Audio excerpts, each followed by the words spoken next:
Kaveripattinam was a great and flourishing seaport and the capital of the Chola kingdom.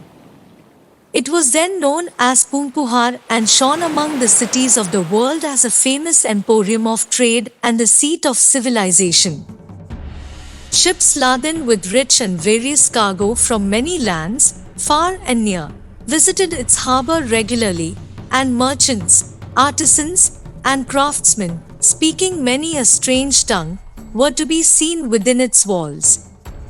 The city itself was of great extent and well laid out.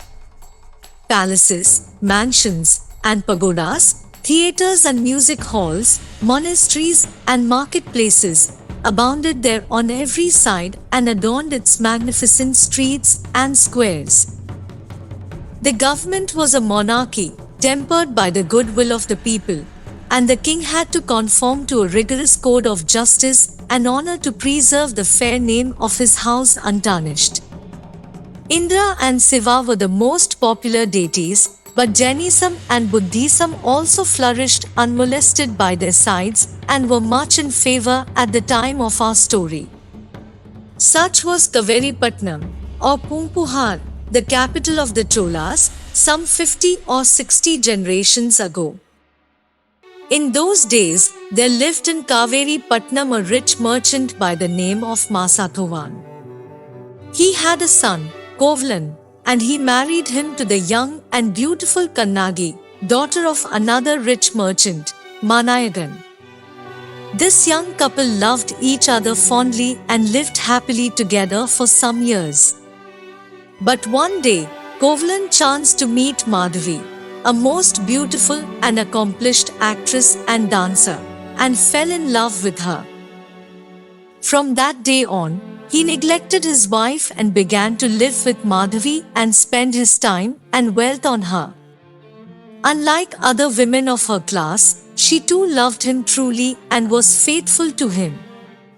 The heroine of our story, Manimegalai, was the fruit of this happy but irregular union.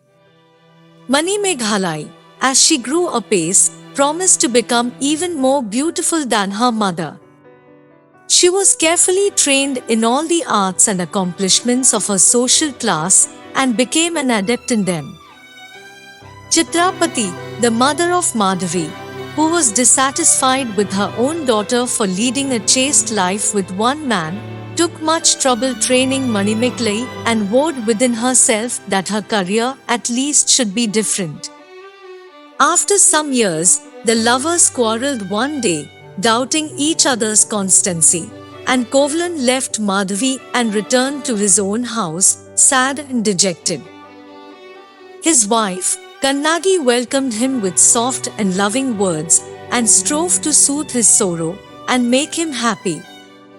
Such conduct on the part of his long-neglected and injured wife affected Kovalan deeply, and he expressed to her, in humble and hesitating words, his grief, shame, and remorse. Kannagi thought that Madhavi had sent away her husband because he had no more money to give her and that he was grieving on that account. So she told him that she still possessed a pair of golden anklets given to her by her father, which were of great value, and she begged him to do with them as he pleased.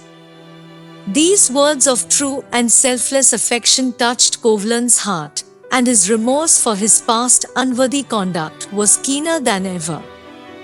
He embraced his wife tenderly, praised her nobleness, and vowed that he would never leave her again. He was, however, ashamed to live any longer in the city where they were both well known and where he had squandered all his ancestral wealth. So he proposed to quit Kaveripattinam at once with her and go to distant Madurai, where he could begin a new career in life as a merchant and become wealthy again. The value of the anklets would be enough capital for him to begin with. This proposal pleased Kannagi and she readily agreed. In the last watch of the same night, therefore, and without apprising any of their relatives of their intention, Kovalan and Kannagi left Kaveripattinam and wended their way westward along the northern bank of the river. The country between Kaveripattinam and Madurai was mostly wild and jungly in those days, and many were the hardships experienced by our high-born and softly nurtured travelers. They crossed the river at Srirangam and then travelled towards Madurai.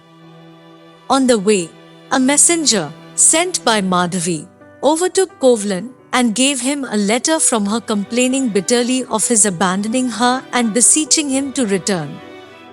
The messenger also informed Kovalan of the great grief of his parents at his voluntary exile. Kovalan sent suitable replies to them all through the messenger, explaining his reasons for quitting his native city, and then proceeded on his way to Madurai with his wife and some fellow travelers. They reached the outskirts of the Pandyan capital one evening and stayed for the night in a monastery.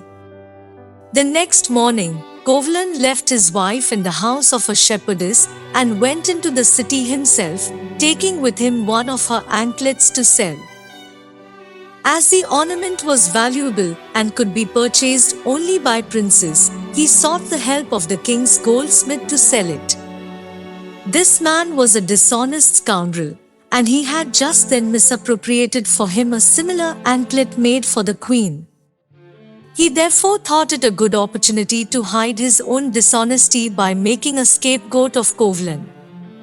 Eventually, due to the goldsmith's misrepresentation and the king's thoughtlessness, Kovalan was slain by the palace guards as a thief.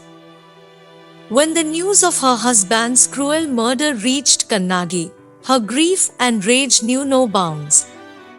Wild and disconsolate, she went directly to the king, and in order to prove to him his own injustice and her husband's innocence, she demanded to know what had been placed inside the hollow of the queen's anklet to make it jingle while walking. The Pandyan king, Nedumchelian, replied that the queen's stolen anklet had pearls within. Kannagi said that her own anklet had rubies inside and asked the king to send for the anklet, which had been taken from her husband. When it was brought, she broke it open, and small rubies fell out of it. The king was thus convinced that he had unjustly ordered Kovalan to be slain as a thief, and bewailing his own thoughtlessness and the great slur he had thereby brought on his blameless house, he fell down from his throne and died. Kannagi's just wrath, however, was not appeased till she gave up the city of Madurai to the flames by virtue of her chastity. Kannagi then left Madurai, and walking up the bank of the Vaigai river reached the western Ghats. There, on the 14th day after his slaughter, and on a hill known as the Red Hill, her husband, Kovalan, appeared to her in an aerial car, and she mounted it and reached Swarga with him. The hill men who witnessed this miracle went and reported it to their king, Cheran Chengutuvan. The king marveled greatly at what he heard, and at the request of his queen, he built a temple for Kannagi and installed in it an image of her to be worshipped as the goddess of chastity. The news of Kovalan's cruel murder, the burning of Madurai, and the passing of Kannagi into heaven with him reached Kaveripattinam in due course, and great was the grief of their parents on hearing it.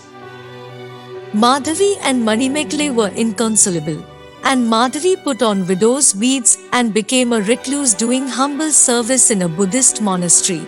Manimekalai was now a most beautiful and accomplished maiden, without a peer among the dancing actresses of Kaveripattinam. But though she had studied and mastered the arts and undergone the training necessary for her profession, as desired by her mother and grandmother, her own heart had never been in it. Thoughtful, serious, and compassionate by nature, she was always inclined to a religious life, and the precepts and example of the Lord Buddha exercised a great fascination in her mind. On hearing of the cruel murder of her dear father, Kovalan, and of the miraculous passing away of Kannagi, whom she loved as a second mother, she was stunned by grief. But as she gradually recovered, She became more than ever impressed with the transitory and uncertain nature of this life and its pleasures, which confirmed her natural aversion to the profession of her social class. So, with her mother's ready consent, she gave it up forever and lived with her in the monastery. Such was the state of affairs with our heroine and her mother at the beginning of our story.